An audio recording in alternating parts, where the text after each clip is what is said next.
Hey, what's up YouTube? Mike from Mass here, Mass Aquariums. Day 6 of quarantine in this house. I've got 4 kids who are being homeschooled while I'm working from home. My wife's a nurse, so she has been working at the hospital, and what a crazy time this is. But, enough of that.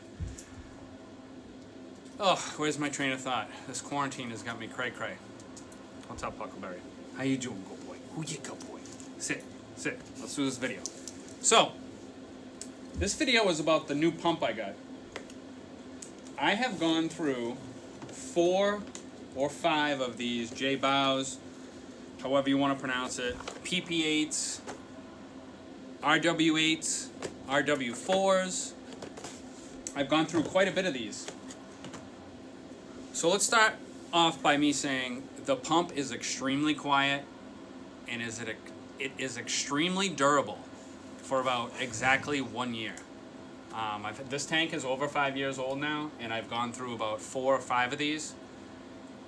And for some reason I keep going back because of the silent and the capability to hit the feed button, where you hit the feed button on the controller and the pump shuts off for 15 minutes. You feed the tank, it automatically goes back on. The problem is no matter how well you take care of them, how good you clean them. For instance, look, this pump just failed. It's a year old. I clean it all the time. It looks brand new. Completely clean. It failed. Never to work again. No matter how much I keep them clean or how much I do my due diligence, after about a year they always fail. So I decided I'm going to give up on the Jebaos and I'm going to try this Hygger Wavemaker HG-951 by Hygger. It's a smaller pump, and it did get some pretty good reviews for fresh and salt water, so I'm going to give it a try. Keep in mind, folks, these pumps are going basically 24 hours a day, every day, so they do fail. But I'm looking to not have to spend $200 or $300 on like a max spec or a gyri, or however you pronounce it, on these like super duper expensive pump that every time I read the descriptions anyway, they need to be cleaned often, they do this, they do that.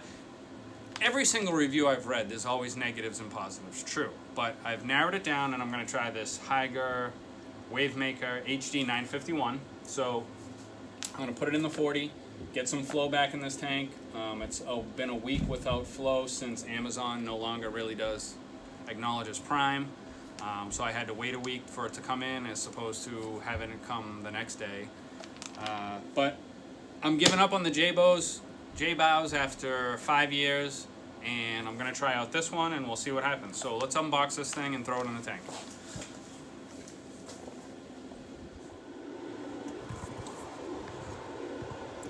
Alright guys, let's do this one hand.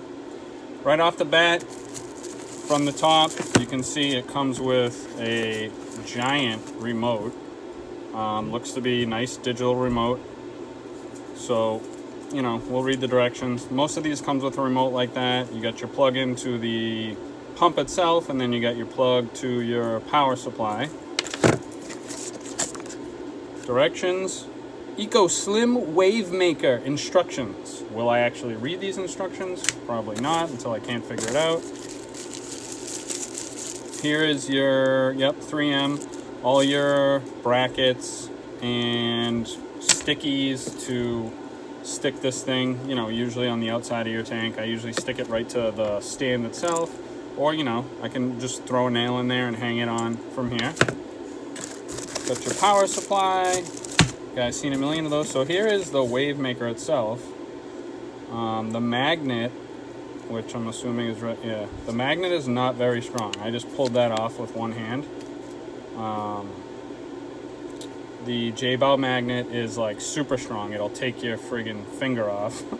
But we'll see how this works on the glass. And then here's the pump. Look at how tiny this thing is. This is ultra tiny. Toothpicks. See how small this is? The Jebao basically is the size of my hand, and this is tiny. So I'm curious to see the flow that it's actually going to put out in the tank. Very, very tiny. They weren't kidding when they said small. So let's get this in the tank and see what happens.